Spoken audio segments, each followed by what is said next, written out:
Hey guys, Philippic Panther here. Got another video, and this one's about being colorblind. Meaning, if everyone was colorblind, there would be no such thing as racism. Except, that's not what she's trying to say.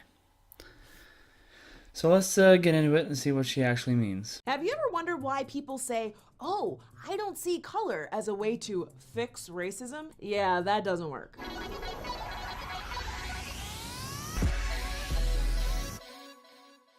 On this show, we talk about race all the time, but I've got a bomb to drop. Biologically speaking, race doesn't exist. Oh my goodness, we've all been lied to!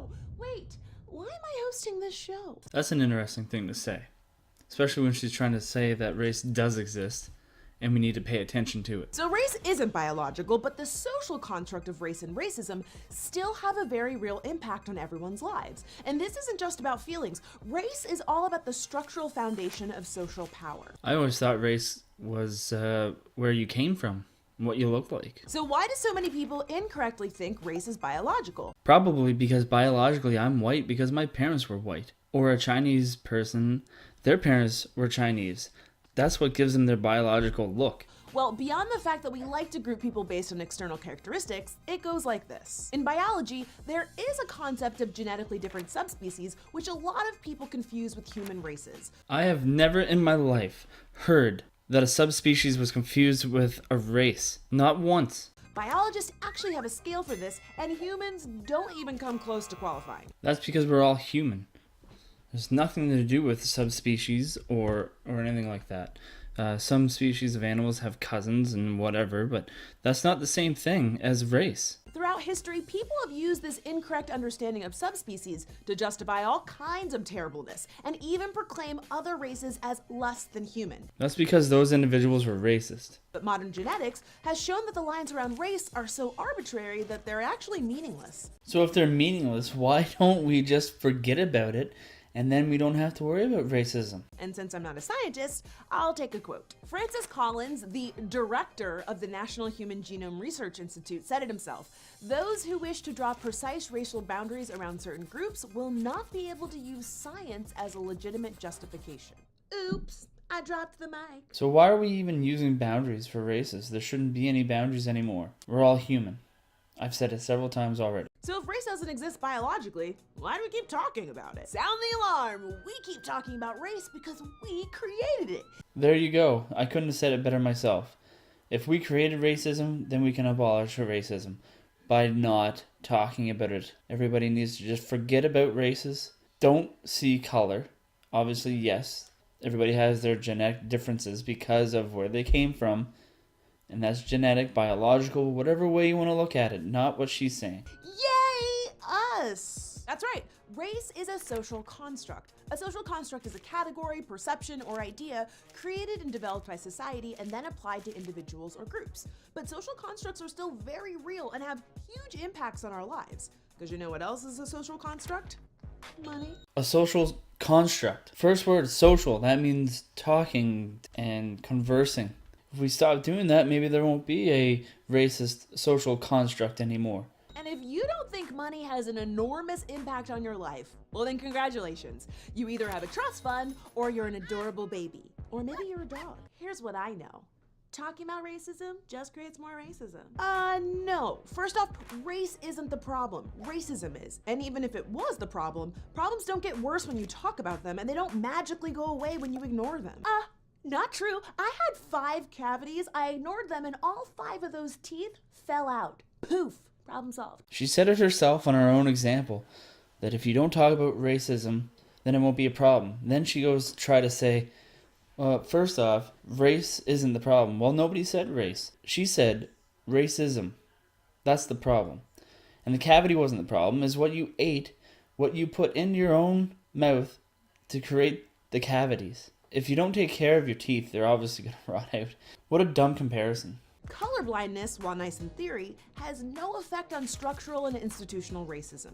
Racism is a system, and that system benefits certain people at the expense of others. Ignoring it just lets those problems persist. Don't believe me? Let's take a look at some examples where colorblindness doesn't work. Number 1, preschool punishment. Let's face a fact. Preschool-aged children of every race are monsters. But according to the U.S. Department of Education Office for Civil Rights report released in 2014, Black children make up 18% of preschoolers, but almost half of all suspensions. Half. And I don't think anybody believes all these preschool teachers are racist out to get little Black children, but the data shows that Black and Latino children often face steeper punishments than their white classmates for the same behavior. That's a problem, and simply believing we shouldn't see race or we shouldn't talk about race does nothing to solve this problem. If that teacher didn't see race, I don't think there would have been a problem at all. All she has to do is treat every child equally, no matter what color they are. That's being colorblind, so they all be treated the exact same, get the same punishments and the same rewards. Number 2, the name study. A study by the National Bureau of Economic Research confirmed that people with ethnic sounding names, that's a whole nother episode, are less likely to get interviewed when they apply for jobs. Meanwhile, applicants with white sounding names actually get 33% more callbacks for interviews. It's the equivalent of having 8 years of additional experience. Shout out to all the white Taquans struggling to get job interviews. And it's not just Black and white.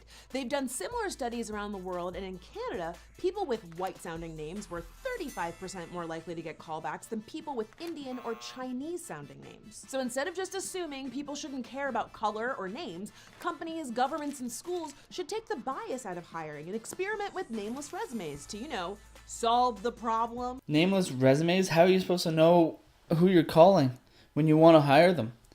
You need a name on there. I don't care what your name is. That's your parents who gave it to you, not your genetics or your race or anything like that.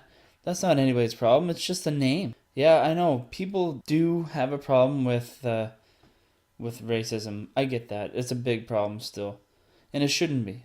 We're all the same. Everybody has the same opportunities as everybody else. So if companies don't want to hire them because of their name, well, that's on the company and who's doing the hiring. Number 3, renting an apartment. When the Department of Housing and Urban Development and the Urban Institute did a study about real estate, they found that Black, Latino, and Asian renters were shown up to 12% fewer units than white renters. And when the Fair Housing Justice Center used actors to apply for apartments, they found that Black and Latino renters were often told there were no apartments available, while white applicants were shown apartments in the same building. So this building has a pool, a laundry room, and a racist landlady. Colorblindness won't fix housing discrimination. We're going to need smart laws and a concerted effort for that. So tell me again how colorblindness is going to fix the fact that I can't get an education, a job, or a house. In many cases, colorblindness is actively harmful because it creates a false sense of security for the groups it directly benefits. The people who've benefited from systemic racism can assume that they got the job or a house or weren't suspended from preschool simply because they were more qualified or just